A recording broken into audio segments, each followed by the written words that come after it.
I think we're poised once again at a moment, it's a perpetual once again, at a moment of sort of dawning awareness of the imperative and I would say the value of diversity in theatrical representation.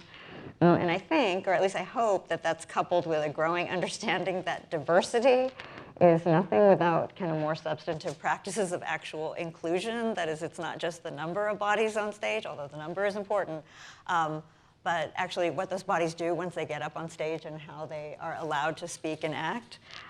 So the substantive practices of inclusion and a sort of ethos of equality, again, both in representation but also in employment practices.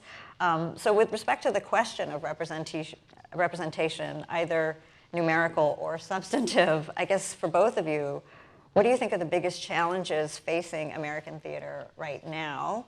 Or in your own, from your perspective, where are we going? Where should we be going? Where would you like us to go?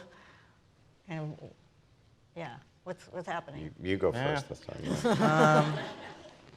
Okay, so I want to make a distinction, first of all, between American dramatic forms and American theater. Okay.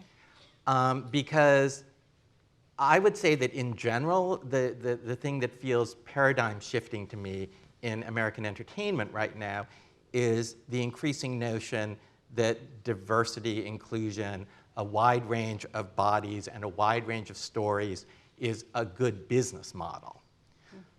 If you consider the fact that this will be a majority people of color country by maybe 2040, then if you're only telling this, and if you assume that people like to see themselves on stages and screens, then being monolithic is simply not good for business. And you sort of see this happening on TV and in movies and in Star Wars, and the sort of big success of Black Panther, Crazy Rich Asians, but is sort of assigned to Hollywood, which tends to run on fear that this is the direction you should go in. So where it comes to theater, it seems to me that that model applies too. But I feel like theater is, particularly commercial theater, feels to me a little slower in responding, despite Hamilton.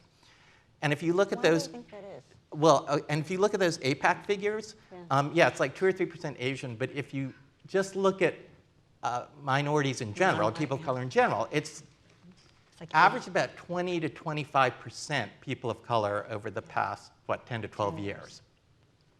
And that's just not a good figure.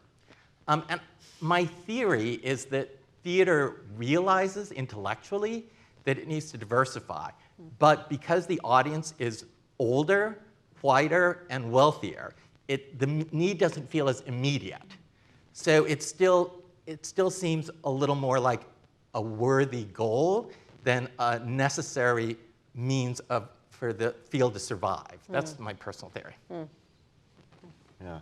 I mean, I do think having grown up in the regional theater in America, that the regional theater has been struggling with these questions more and long before other forms of entertainment have. There's always been grants and people asking questions and people having long conversations about casting and about job hiring well ahead of most of that. I do agree when it comes to the commercial theater, because as soon as it goes from a nonprofit activity into a for-profit activity, then all the rules begin to shift a bit. And so that is slowly changing and is always sort of up for grabs. Other questions, about where do the writers come from, what are the casting practices, I think those are questions that are being asked all the time, whether it's through granting means, through different groups that start up or what have you. They're always under examination. But things like Crazy Rich Asians or Black Panther have a big impact if they're commercially successful on having a better impact working backwards. So I don't, that's still going to take time, but it's miles ahead of where it was.